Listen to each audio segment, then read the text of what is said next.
Hopes at Gas City take a blow. We've got lots of Lucas late model questions. I'll share a full rundown on USAC Midget full-timers. We've got some sprint car driver news and plenty more on this Thursday. Let's go.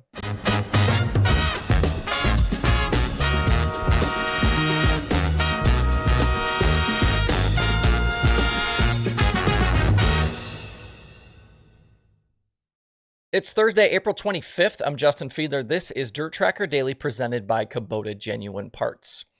We haven't seen them in a month, but the Lucas Oil Late Model Dirt Series is back to racing this weekend. They've got a trio of events up the East Coast. They'll run Friday at Georgetown, Saturday at Hagerstown, and Sunday at Port Royal. As a quick reset, Ricky Thornton Jr. holds a very slight 5-point lead over Jonathan Davenport in the standings. Devin Moran, Hudson O'Neal, they hold down those other two important spots in that top four. This was supposed to be the first weekend of the season with the Outlaws and Lucas head-to-head, but cancellations have again nixed that. And I would definitely expect some of the Outlaw teams to join up with these races this weekend. There are plenty of question marks to keep an eye on over the next couple of days with Lucas, including just who exactly Hudson O'Neal will be driving for. We talked about the chatter around him racing for himself effectively with Longhorn support. That's what people are talking about. But it's not official until it's official, and at this point, maybe there won't be a release. Maybe we'll just have to wait until that trailer rolls into Georgetown on Friday. And I think with the question marks around O'Neal's future, plus Ricky Thornton Jr. looking just a tad more human as of late, things are much tighter at the top. Jonathan Davenport is coming in with momentum after those MLRA wins at Wheatland, and Devin Moran has been very good this season. That includes that recent Lucas win in March at Brownstown. And then will we see Tim McCready really start to settle in with Rocket? He's been pretty consistent here so far early in this new deal, but I feel like the tracks coming up this weekend are right in his wheelhouse. He's still got work to do with Mark Richards if they're going to get into that Lucas chase, and I think that will mean needing to start picking up some wins. One side note for Georgetown on Friday, NASCAR driver Ross Chastain is expected to appear with the Cup Series not far away on Sunday in Dover. The other big dirt late model show this weekend is the Hunt the Front Super Dirt Series at Smoky Mountain Speedway on Saturday. That's $15,000 to win, and the standings are very tight through the first three races. Less than 100 points separate the top 15 drivers at the moment.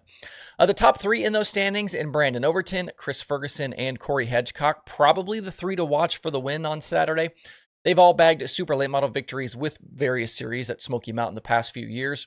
With no Spring Nationals or Southern All-Stars to compete with this weekend, I would expect a very healthy field there in Tennessee on Saturday. The 2024 USAC Midget season set to kick off this weekend. They've got two nights at Kokomo coming up. Earlier this week, Richie Murray gave us a full rundown on the list of full-timers expected to compete for the championship this year. Back with Abacus Racing to defend his title and also looking for that USAC Triple Crown is Logan Seavey.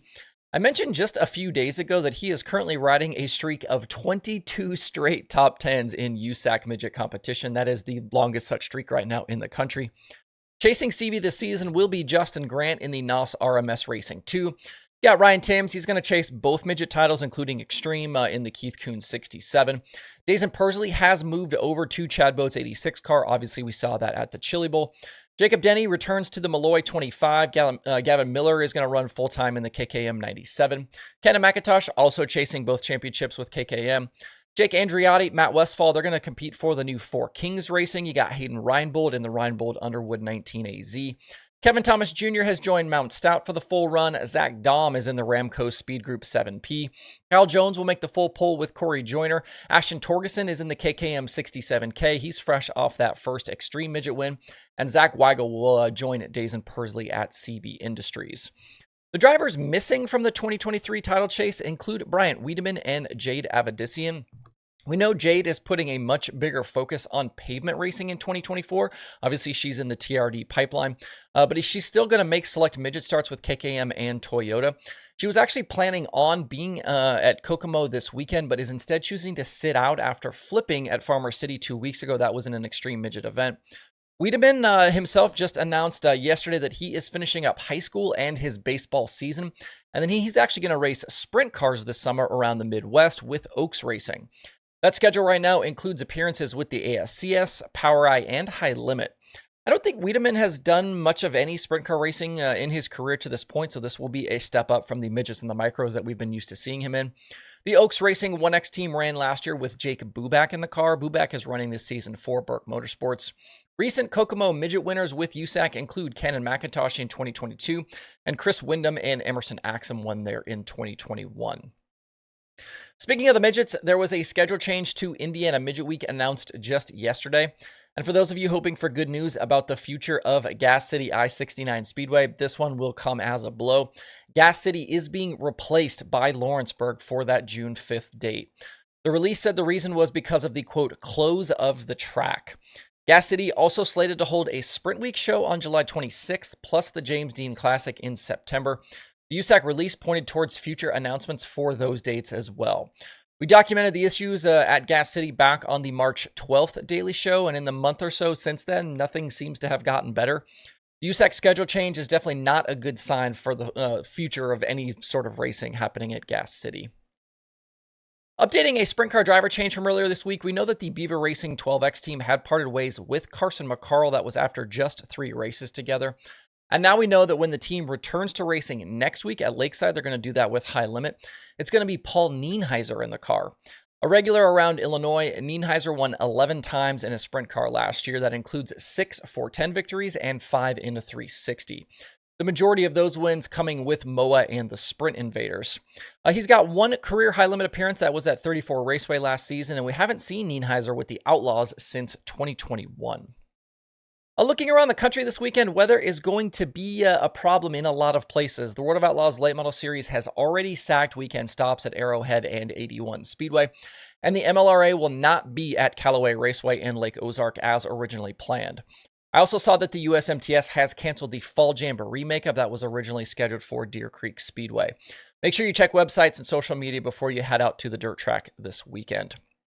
And I'd love to do a preview of the World of Outlaws sprint cars at Knoxville, but things don't look super great there for Friday and Saturday as well.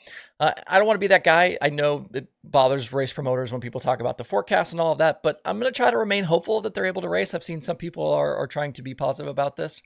We've got the top 5 in the standings with the Outlaws separated by just 68 points right now, and I think we could see a very healthy car count if the forecasts don't scare teams away. Drivers that won at Knoxville with the Outlaws in 2023 include Brian Brown and David Gravel. That was in June. And Donnie Schatz, Carson Macedo, Aaron Reitzel, they won Nationals prelims, plus Kyle Larson won the big show. Next up after this weekend is a Wednesday night show at Jacksonville Speedway where we will see the debut of Brandon Shepard with the series. All right, that's it for the Daily Show this week. Drop me a comment. Let me know your dirt racing plans for the next few days, anything you're looking forward to, maybe some race win picks. I hope you guys have a great Thursday and a great weekend out there. We'll see you right back here on Sunday.